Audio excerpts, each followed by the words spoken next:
So, I am a principal program manager at Microsoft. Specifically, I own Microsoft's tools for React Native, for Cordova. I also own all of our mobile app services. So if you were to use any of Microsoft's Azure-based services to provide backends for your mobile apps, you'd probably be using one of my team's products.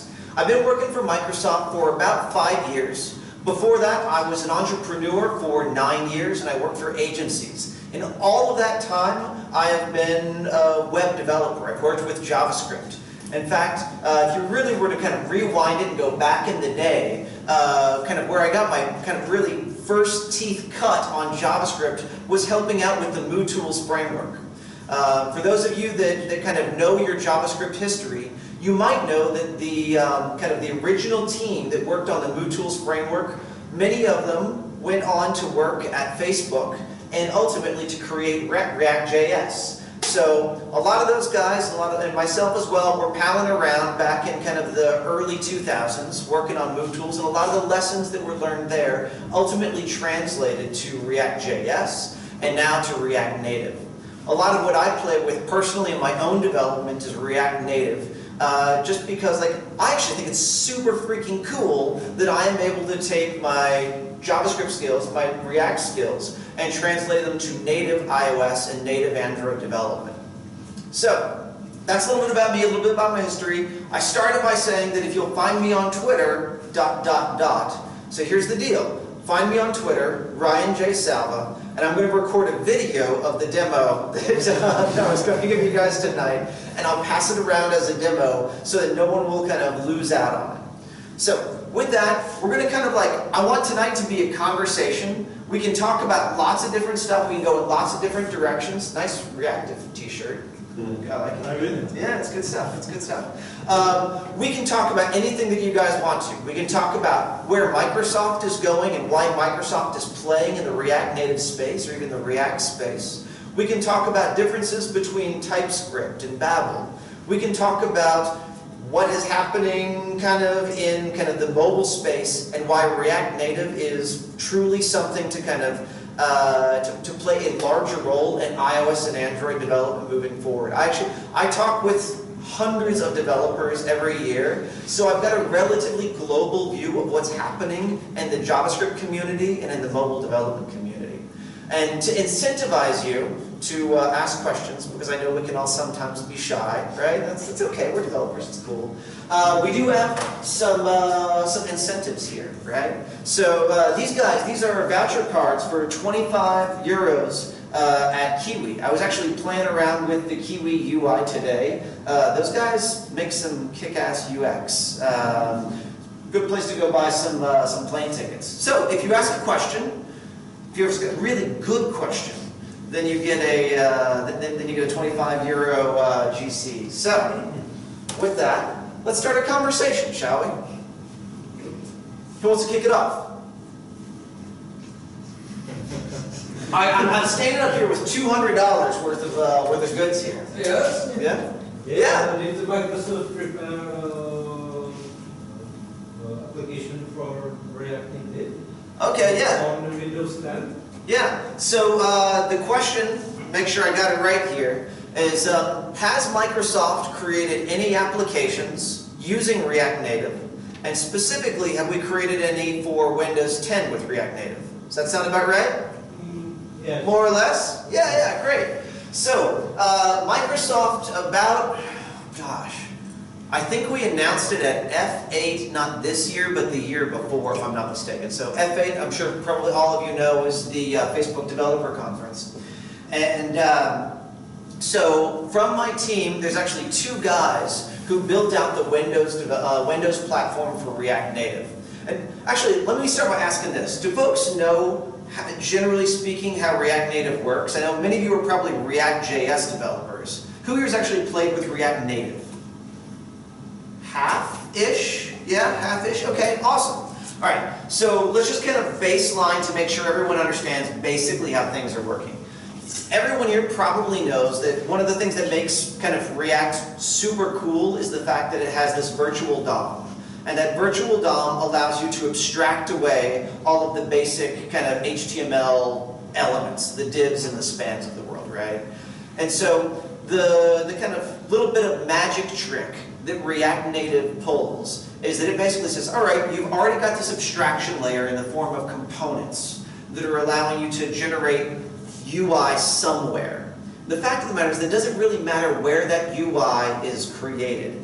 So it's really easy for you to switch out a couple of div tags or a couple of span tags with the native mobile equivalents. So instead of using div tags and span tags, you use text tags, containers, views, navigation panels, and the like, right? And so you've still got JavaScript executing in the background thread. And then all that happens is, while that's executing in the background, in the JavaScript core in iOS and Android, it talks over the bridge to a native framework, which then renders all of the native UI elements, right? So you still got that virtual DOM, and you're rendering native UI elements.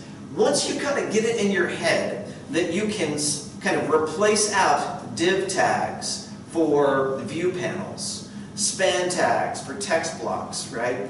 Then you kind of start to see that you can substitute in any platform for kind of the destination. So Facebook started entirely building React Native as an internal development tool because their developers were spending too much time building out, one app for iOS and then nearly identical code but with different syntax for Android. Right? That's a lot of code redundancy, that's a lot of wasted time, and for a company like Facebook, all of those salaries add up to a lot every year, and it slows you down, right? Like, everyone here's probably heard the Zuckerberg quote, "Move fast and break things," right? Well, what was happening was that their mobile teams were moving too slow. They weren't breaking enough things.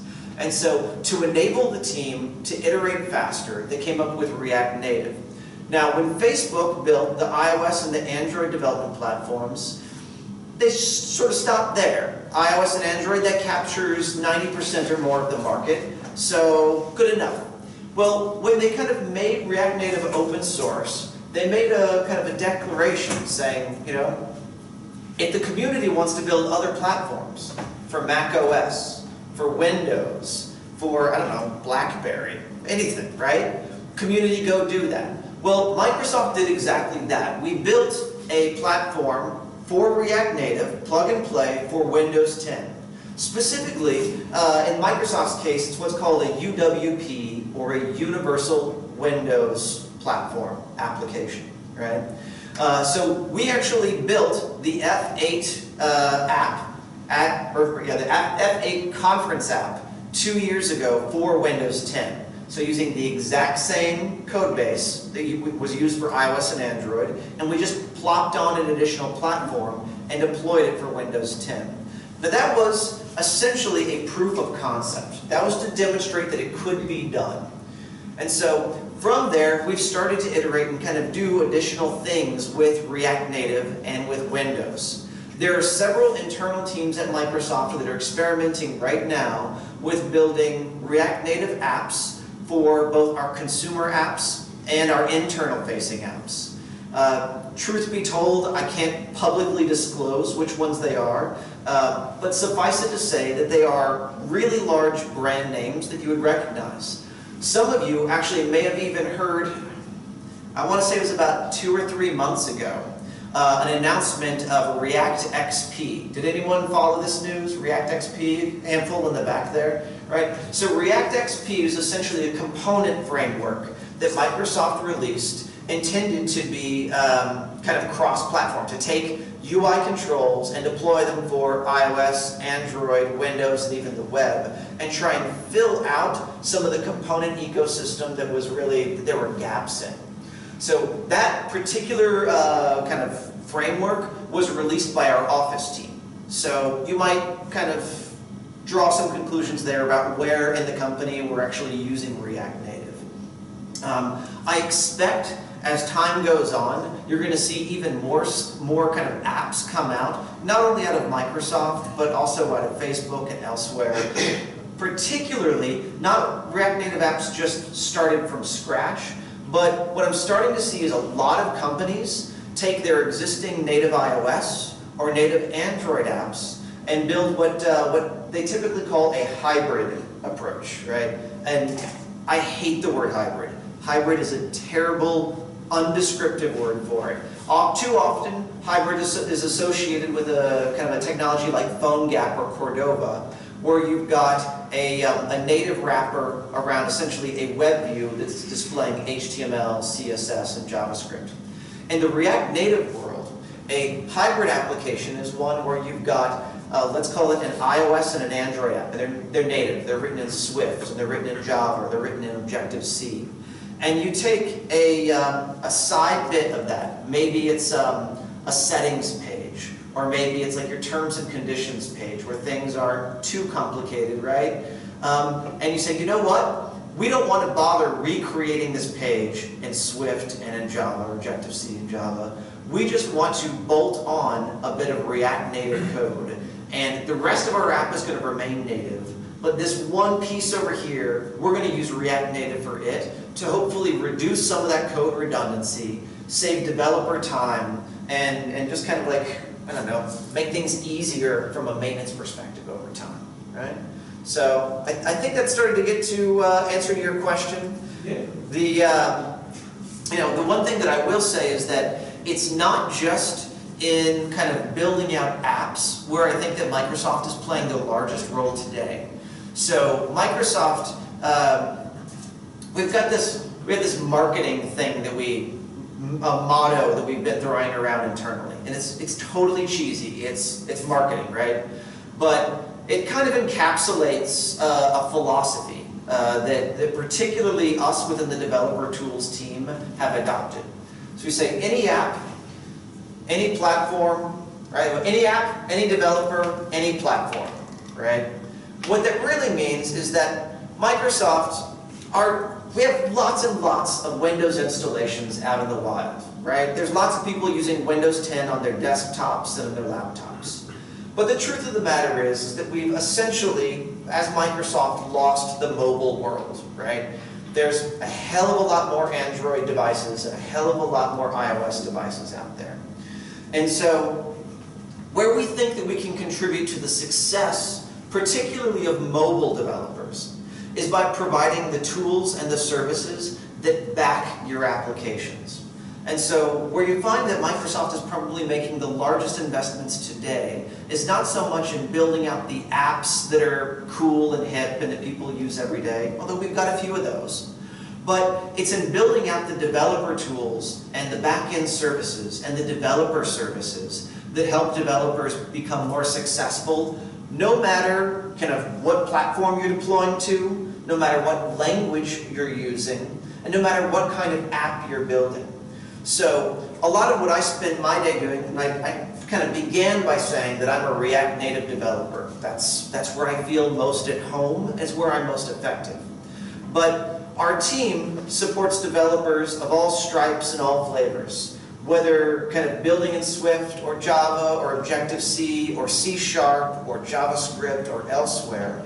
A lot of our energy goes into making sure that whatever service we deliver works with all of those platforms. And that comes in kind of stripes of IDEs and debugging tools. Services to enable developers to iterate more quickly. So think here of things like cloud build services, distribution, automated UI testing, crash reporting, analytics. Like every single one of us probably touches multiple of these services in a single day. And so Microsoft spends a lot of our time making sure that we're building out tools to make React Native developers more successful wherever you're building. All right. I meandered a little bit there. I've got one $25 gift certificate to give to the gentleman in the back here. Use it wisely.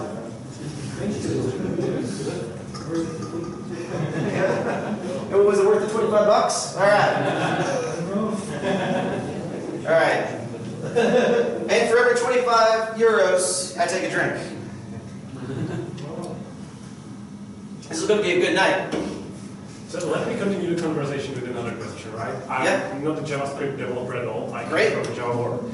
And basically, I have heard that story back in the days. Let's have some general virtual model, and let's build some runners or display technologies that allow to run this model on a different set of front-end devices. It was called Java surfaces. Anyway, it just wasn't successful because every time it was necessary to just adjust it to that specific runtime, and it was just a pain. What is different with React Native? All right, so I'm going to begin by saying I didn't play with the technology used before, but it's still a fair question. It's still a very fair question, right? So, if I may repeat for those that may not have heard it, essentially it was when trying to build for multiple platforms, it's inherently complex, and there's a lot of differences between each of the platforms. A lot of idiosyncrasies that make iOS different from Android. Why is React Native successful? How can you actually be successful at it and not just like it be a huge pain in the ass? Is that fair? Yeah. Okay. Good enough. Good enough. Good enough. All right. So let's start with this. I think that React Native takes a philosophy not of. Has anyone heard the phrase "write once, run everywhere"?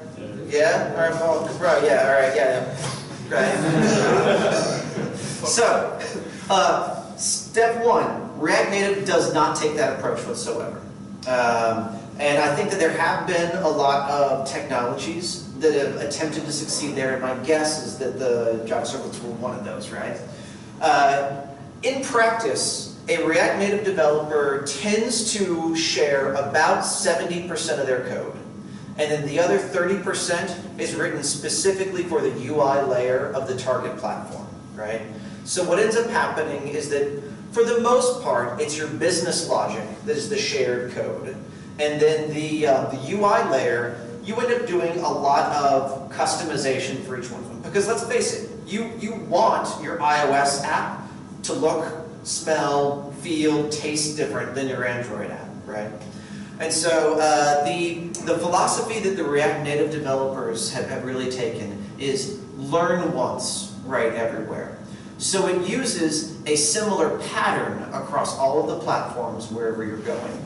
It enables you to share about-ish 70% of the code across platforms. Again, primarily your business logic, so you're in kind of the MV star world with your controllers and your models, although React Native arguably doesn't use an MV star framework, but it's a good analogy. And then you customize your UI from there.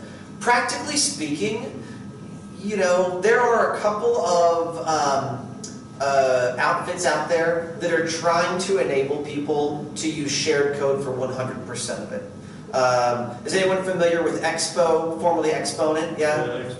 Yeah, so like they kind of try to take it a little bit farther in that direction. And I think that that works for early stage applications. It gets you through the prototype and may get you through the MVP. But when you want to get serious about building kind of a custom application and really building your business off of it, you're probably going to want to do a little bit of customization.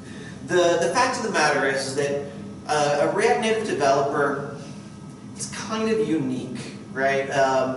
Back in the day, like, I don't know, if you rewound by about 7 or 8 years, that developer who was half designer and half developer, that was a pretty unique individual. And we've got built up more and more expertise in the community around these kind of front-end developers who've got a good aesthetic, a good design sense. Today, the React Native developer is kind of that unicorn. Not so much because of their aesthetic sense. I know lots of React Native developers who can't create a good UI to save their lives. But because you've got to borrow expertise from native iOS development, native Android development, and JavaScript development. For that reason, what we tend to see is a lot of developers coming to React Native, rather than coming from a JavaScript background, they're coming from a native development background, and then they're learning some JavaScript skills. I don't know if you guys kind of follow any of the developer surveys that are around, but Stack Overflow provides a good one. I'm not saying it's totally accurate, but Stack Overflow says that about 50% of developers are JavaScript developers. I mean, JavaScript, in terms of mind share and in terms of expertise, overwhelmingly dominates the development landscape. And so, and there's just a lot of resources and a lot of tutorials to get up to speed on JavaScript development. So what you find is that it's a lot of native developers who pick up a little bit of JavaScript expertise to get better at their job as mobile developers. And the kind of the philosophy that you can share your business logic, which is itself always going to be common among all of your platforms, that I think is the primary difference here. It's that you are just trying to encapsulate, you know, you're really what is valuable in your business. For any of our apps, like what makes them special is rarely the UX or the UI. Usually what makes them special is the business logic. And so that's where you invest a lot of your team's expertise, a lot of your team's time, and that's what gets shared. And then the UX, that's what gets customized on top of it.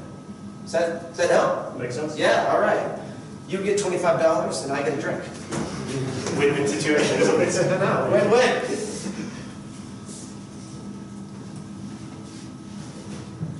Can you say something about Microsoft creating a request for Node to include Chakra core? Oh, damn, that's a great question. I like that question.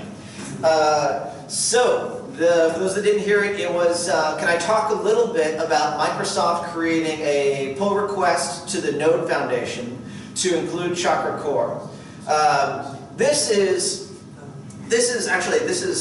really interesting stuff. So most of you know that that Node is really run primarily on V8 exclusively forever. I want to say about 2 years ago, we started conducting experiments to replace V8 with Chakra core. And Chakra, for those of you that don't know, is Microsoft's JavaScript engine. It is the JavaScript engine that powers IE, or Edge, as the case may be. And we've also taken it and adapted it to use for Node. And there's some really, really cool things that you can do with Chakra that you can't do with V8. Namely, has anyone seen, one of the guys that reports to me is on my team, Parashuram, has got a great video online of doing time travel debugging with Chakra core and React. Has anyone seen this? All right. So, go home, Google it, Bing it, I don't know, whatever search engine you're going to use. Yeah, all right, just Google it. Just search for time travel debugging with JavaScript, right, or Node, right? Essentially, what it allows you to do is, in managed languages, and who here works in managed languages, like Java, okay, one guy back here, a couple poor souls over there, all right?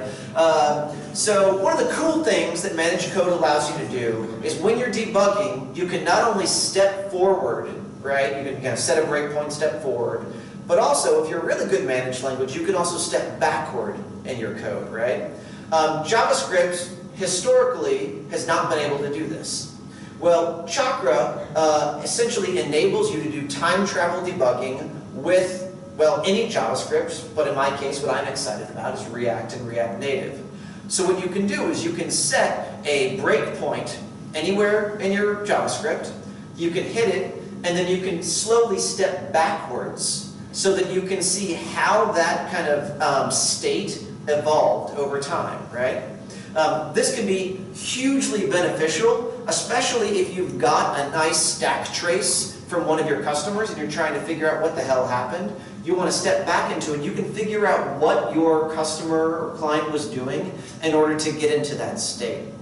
So our Chakra core team has been working with the Node Foundation to bring kind of Chakra into Node officially and have it officially supported. Truthfully, I don't know the state of the pull requests. I know we've been in conversations with them and we have a very, very tight relationship with them. I just don't know kind of where we're at on the internal politics of it. What I can say is that you can run Node with Chakra today. It's actually very easy to do. And in fact, if you just search again for time travel debugging node, you'll find a tutorial on how to do it. If you're using, actually, here's a question. Who here is using VS Code as your primary editor? Handful of you? Cool. All right. Excellent. So it's literally a one-line change in the VS Code configuration for you to start using Chakra instead of V8 for all of your node debugging, and instantly get kind of time travel backwards debugging, step back debugging. So highly recommend you do it. It's super simple, and yeah. So, did that answer the question? Yeah. All right. You get 25 euros, and I get a drink.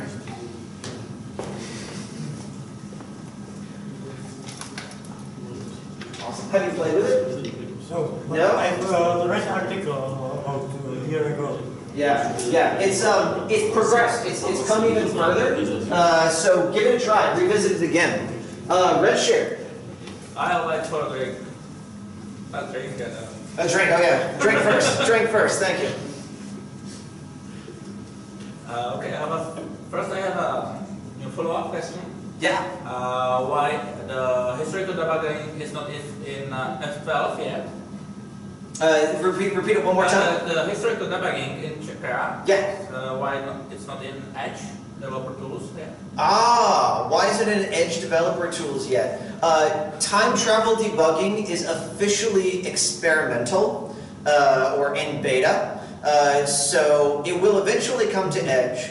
But the fact of the matter is that while it's really cool and while it's fun to play with, it's a little bit fragile today. And Edge, essentially, I mean, because it's used by millions of people, we can only put in stable code into Edge. And so the Windows team and the Edge team tends to be a little bit protective about us putting in stuff that might crash people's browser. So it will eventually get there, just not there today. Okay, I have one follow-up question, but I forgot. Okay, next question is there were already several attempts for cross-platform things like Java in the past. Yeah. JavaScript was supposed to do the same. And now Microsoft has .NET Core or Xamarin. Yeah. Can you a little bit compare your opinion about where they are better and where not? That's a good question. Reactive Native, .NET Core, Xamarin, and so on. Okay. Other things. Yeah, so just to repeat it for those that may not have heard, the question was, there are a lot of cross-platform frameworks out there that enable you to deploy to iOS, Android, Windows, and elsewhere. Can I pick a few of the more popular ones and compare and contrast the benefits versus the disadvantages of them? Fair? Yeah. Yeah, awesome. Okay, so I'm going to pick the three most popular for this. So React Native, of course, Xamarin, which is a C# based platform, and Cordova. Many folks, when they experience Cordova these days, they might know it through Ionic. Does that sound familiar to everyone? Yeah? Awesome. Okay, so I happen to be in a pretty good position to talk about all three of these. I myself am a Apache Cordova committer, so I've contributed to the code base and participated in it for 3 years now. 3 years now. And then my larger team also works on Xamarin. So here's how I look at it.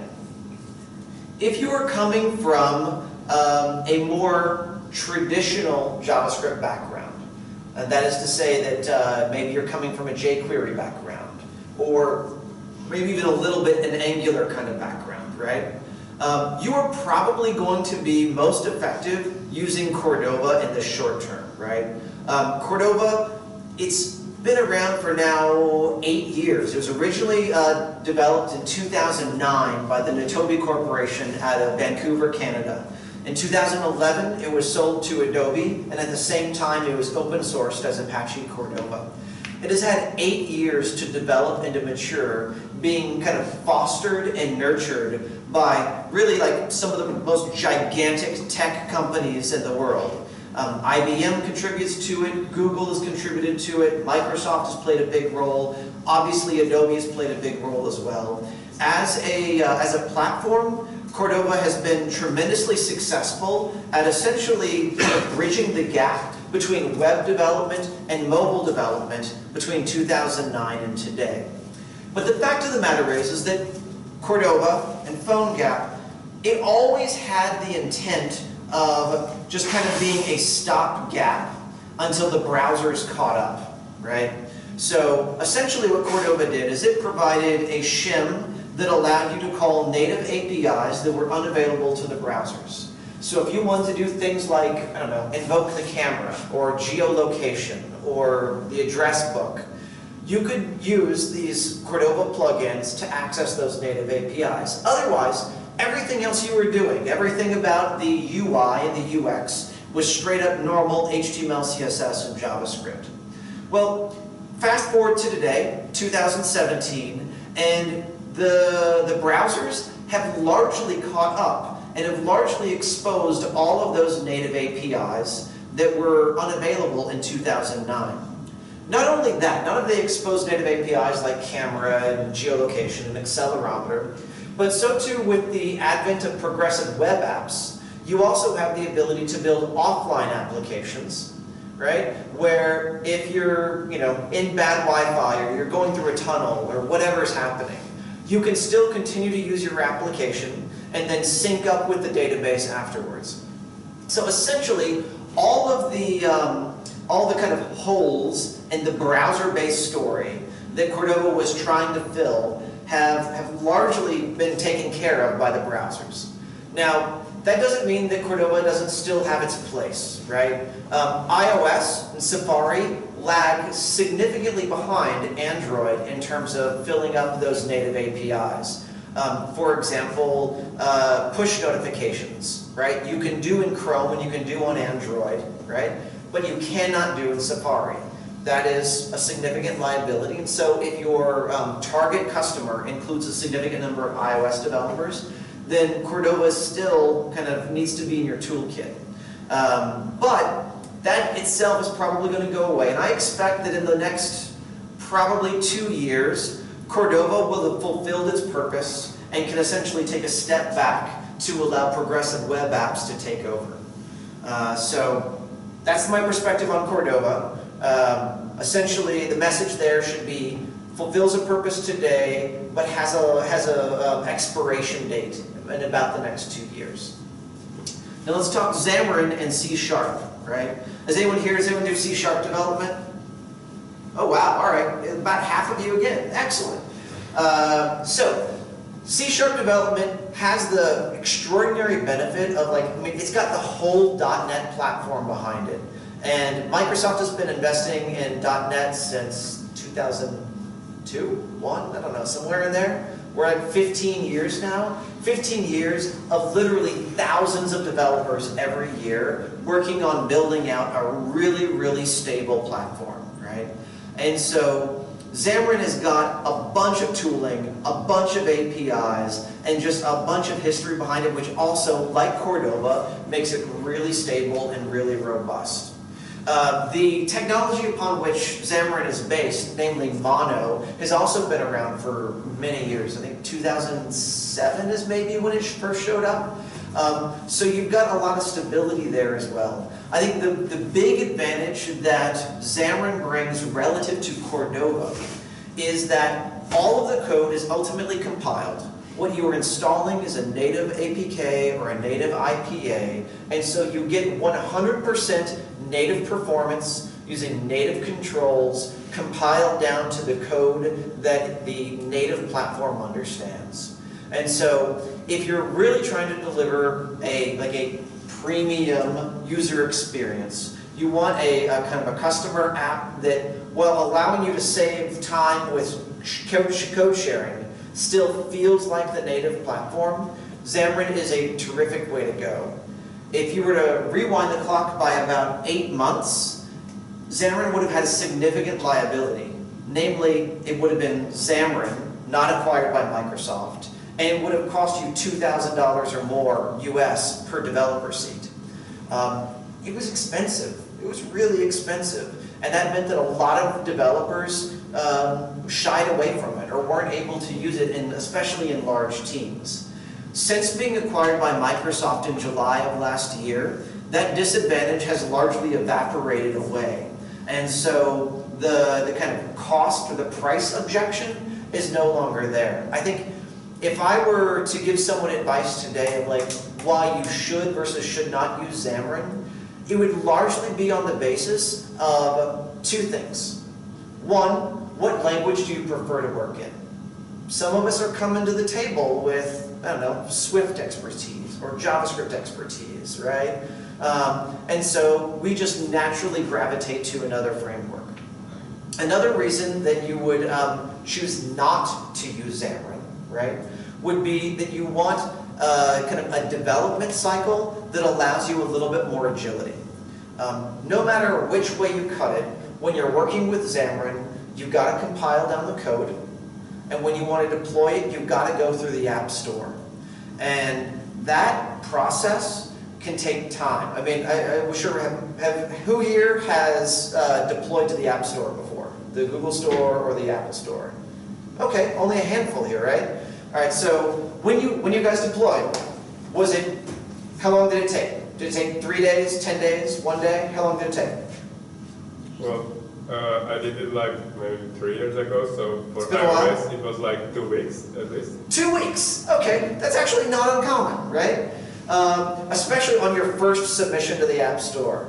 Like, if you've got to wait even a couple of days in order to deploy your app to the App Store, especially if there's a problem with that app. Let's say that you've got a crashing bug somewhere, right? And, you know, whatever reason, we all make mistakes. We all write bad code sometimes. You've got a crashing bug, and all of a sudden you're stuck in a position where you cannot update that app until the gatekeepers at the Apple App Store have said that you can make an update, right? If it's 1 day, 2 days, 3 days, 2 weeks, you're getting 1-star reviews, your customers are spewing bile and anger and hate at you, and you're losing money every day. That's a terrible situation to be in. And so, luckily, all native app developers have to suffer through that, whether you're a Swift developer, Java developer, a Xamarin developer, or otherwise. But this is one place, I'm going to pivot now to React Native. This is one place where React Native has something of an unfair advantage. And I'll actually note here that this is shared with Cordova, although Cordova renders via HTML and CSS and JavaScript, so it has to work with the DOM. React Native has the same benefits of Xamarin, code sharing, and native UX, but it also has the benefit that you can update at will. So remember how I said at the very, very beginning that in the case of React Native, you've got JavaScript that's executing back in JavaScript core, right? And it's talking over a bridge to the native, to a native framework on the native side, and that native framework is translating it to the native UX. But really, like, the vast majority of your app is running in JavaScript core. So I've got a slide that I sometimes bring up, section 3.2.4, I have this shit memorized, of the Apple Developer Agreement, right? It's got a statement in there. It says, you know, if you're working with interpreted code, you must submit through the App Store, or through managed code, or interpreted managed code. The exception to that is JavaScript running in either a web view or in JavaScript core. In that case, you're allowed to dynamically update your application. And so this is one of the places where I think Microsoft has contributed to the community, and where React Native thereby has an unfair advantage again. So here's how it works. You've deployed your React Native app. You've got it in the store. Hooray! Congratulations, you're making money. 99 cents at a time. Whatever, right? And, but you realize that there's that bug that's in there. Or maybe you've got a new feature that you want to introduce and you want to test it out, right? So what you do is you take your React Native bundle, that JavaScript package, and you put it up in the cloud, right? Now, on some event, I don't know, maybe it's app startup, or maybe it's when someone clicks check for update. I don't know, it can be on anything, right? Everyone's app goes up and checks the cloud and says, hey cloud, Do you have a new version for me? Oh, yep, sure do. Okay, it downloads that bundle, replaces the one that's installed on the device, and now you have just delivered an app update. You fixed that bug, you deployed a new feature, maybe you even removed a feature that was breaking. I don't know, whatever change you've made to your app, you've now got that on the device, and you never had to ask anyone at Apple or at Google for permission to deploy your code to your customers, right? And that's significant, because then what you end up with is you end up with that same web-like agility that we've all, at least I've grown to appreciate on the web. Like, I fucking love being able to deploy a hotfix on a Thursday afternoon because something's gone wrong. I love being able to experiment and to A/B test multiple versions of my app to 5% of my customers, or to a particular kind of customer segment based upon demographic information, right? Now, with something like CodePush, you can deploy 3 times a day, 5 times a day, 10 times a day if you want to, because you don't have to ask someone else's permission in order to deliver code to your customers. And so, the original question here was like, compare and contrast the benefits and the disadvantages of React Native, Xamarin, and Cordova, right? So, to sum, on the Cordova side, it's basically a web application that gives you access to native APIs. So if you've got a relatively simple app, but you need access to those native APIs, or you've got affinity with things like jQuery or Angular, awesome, go for it. If you want a premium user experience that delivers native UX, buttery smooth animations, all of the kind of the experiences that you expect out of a good native app, C# and Xamarin are a great way to go, and it's very, very stable. But if you want all of that, plus you want the ability to update your app at will, dynamically, then I feel like React Native is a good choice there. The one thing I'm going to add to it at the very end here is that one thing that React Native has against it, a disadvantage of using React Native, is that React Native still hasn't achieved version 1.0, right? I mean, it's been like 2 years and it's still not 1.0. And if any of you watch pull requests, or not watch new releases that come out, I swear to God, we've got a Slack bot that monitors React Native for new releases. I get like at least one a day of a new release, and half of them say, breaking change. Like, it seems like every freaking day they're doing something new. And this is part of the Facebook philosophy of move fast and break things. But kind of, here's the catch. They're moving fast and breaking things for themselves. Like, Facebook cares about React Native for themselves, for Facebook. They don't really care. I mean, it's nice, but they don't really care if they break anyone else. And so, with that volatility in the React Native ecosystem, you can find yourself trying to play catch up with Facebook quite frequently. And if you can normalize on a single version and kind of take updates slowly, you can mitigate that. You can make it a bit easier on yourself. But all too often, that volatility, that instability in the tool chain can kind of make your head spin a little bit. And I don't know, that can be frustrating, right? All right, so I think I've earned myself another drink.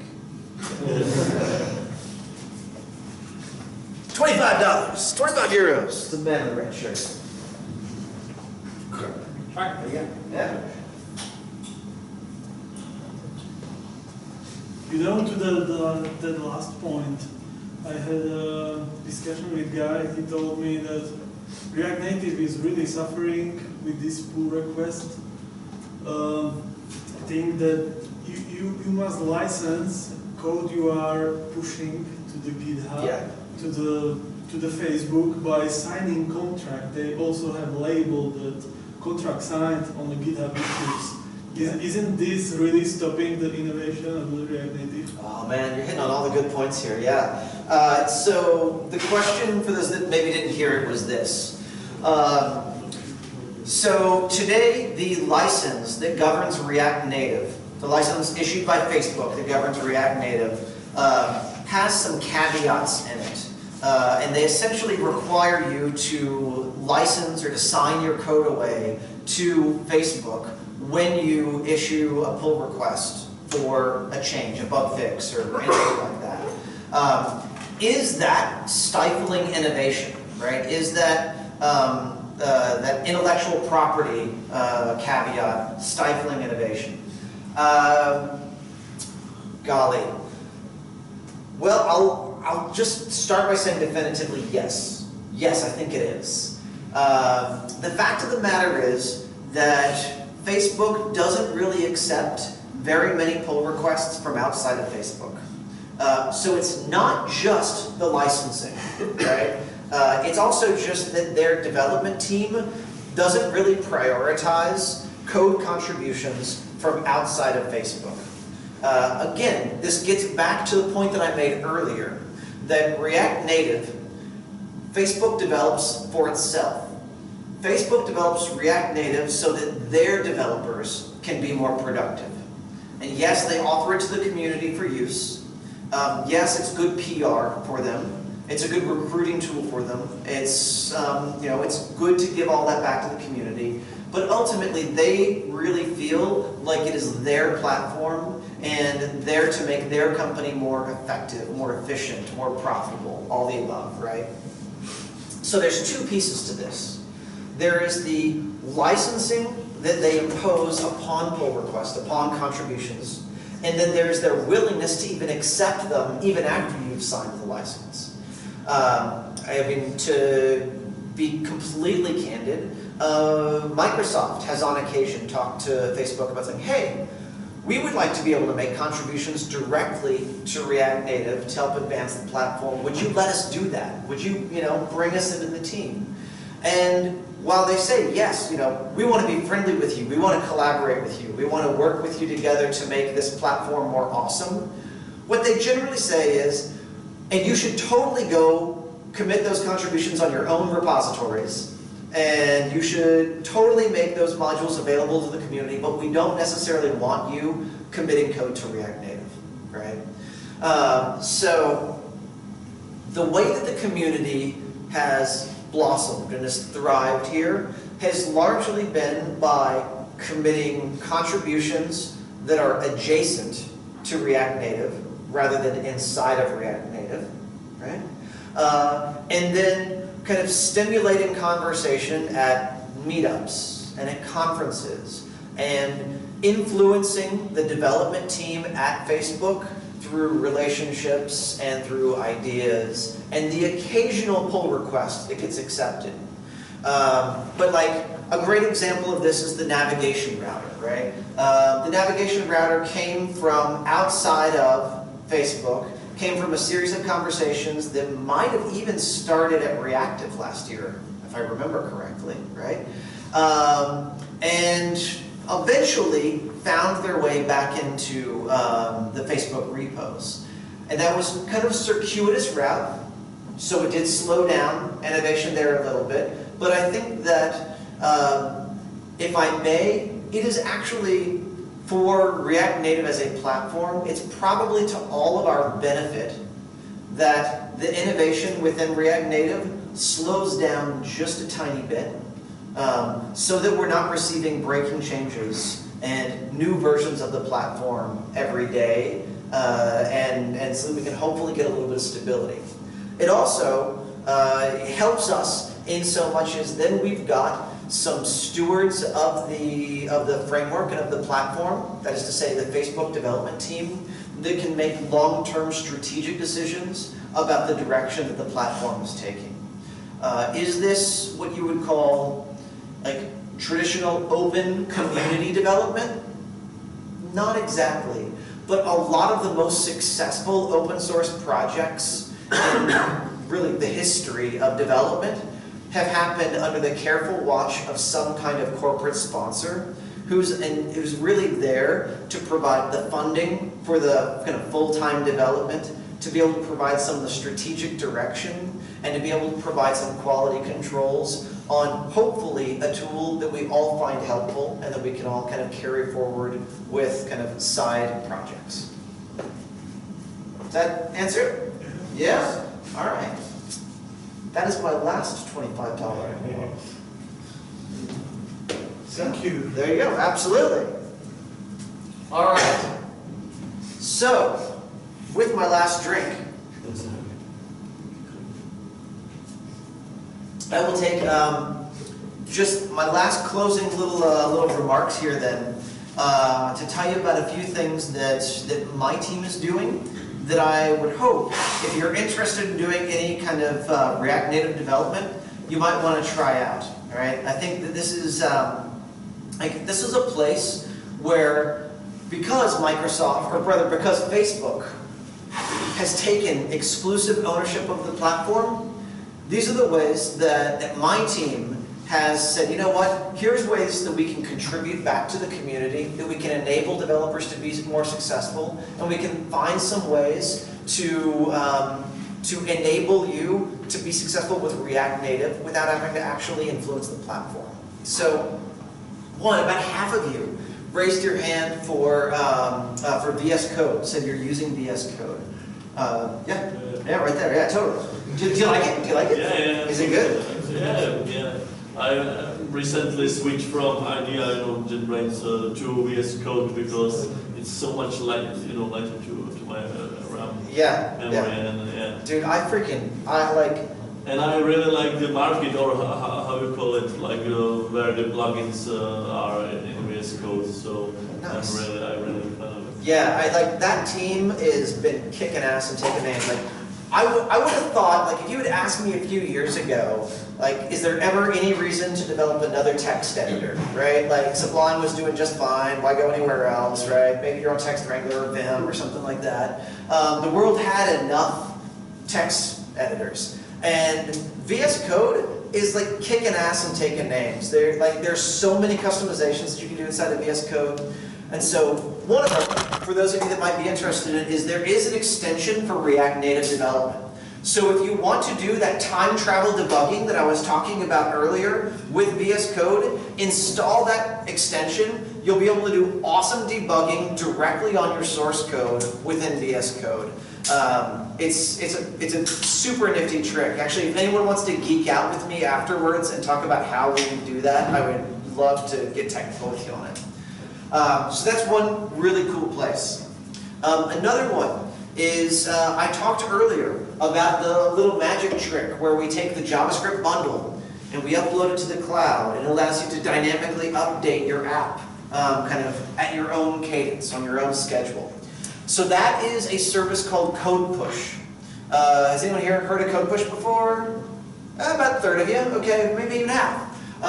So CodePush is offered completely free of charge. In fact, everything that I'm going to tell you about is completely free. Like, don't get out your wallet, it's fine. You're good, you're covered.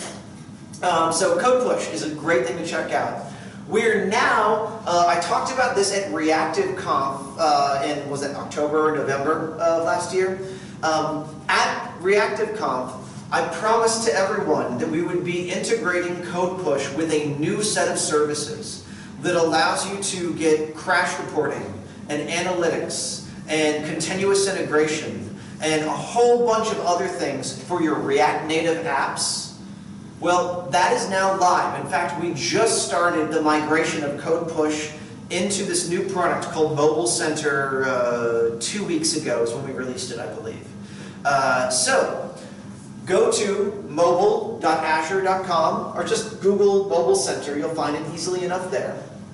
And again, completely free of charge. So if you want crash reporting with complete stack traces back to your native code and your JavaScript code, done, sold, it's there for you. If you want user engagement telemetry to measure, where people are going in your app, what devices they're using, what geographic regions they're doing it from, go to Mobile Center, it's there. If you want push notifications for your React Native app, we've got an SDK for that. And by the way, again, it's totally free, so go and use it. Send a shitload of push notifications to your customers and tell them that it's Grotti of Microsoft, right? So let's see, what else is in there? There's also cloud build, distribution, crash reporting, analytics, push notifications, and soon to be, we're actually, who here is using GraphQL? Is anyone here using GraphQL? 1, 2, 3, yeah? So we're looking, and I'm actively actually, has anyone here looked at GraphCool before?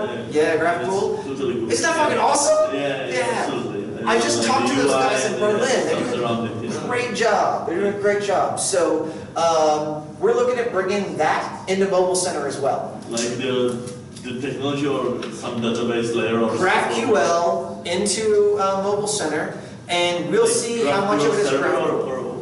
We're looking at it. I don't know yet, actually. That's why Firebase, but from think Firebase, but in Microsoft Azure. And then GraphQL. That sounds pretty awesome. Yeah, There you go. There you go. You got it. You got it. So go check it out. It's at mobile.azure.com, and I'll end just by saying, find me on Twitter. I would love to kind of chat with all of you guys online and connect with you after we leave here. I'm Ryan J. Salva. That's RYAN J SALVA. And I also promised to post a video of the awesome demo that Wi-Fi did not allow us to do tonight. Okay. What you gonna do? All right, cool. Cheers to all of you. Thank you very much for inviting me here. Yeah.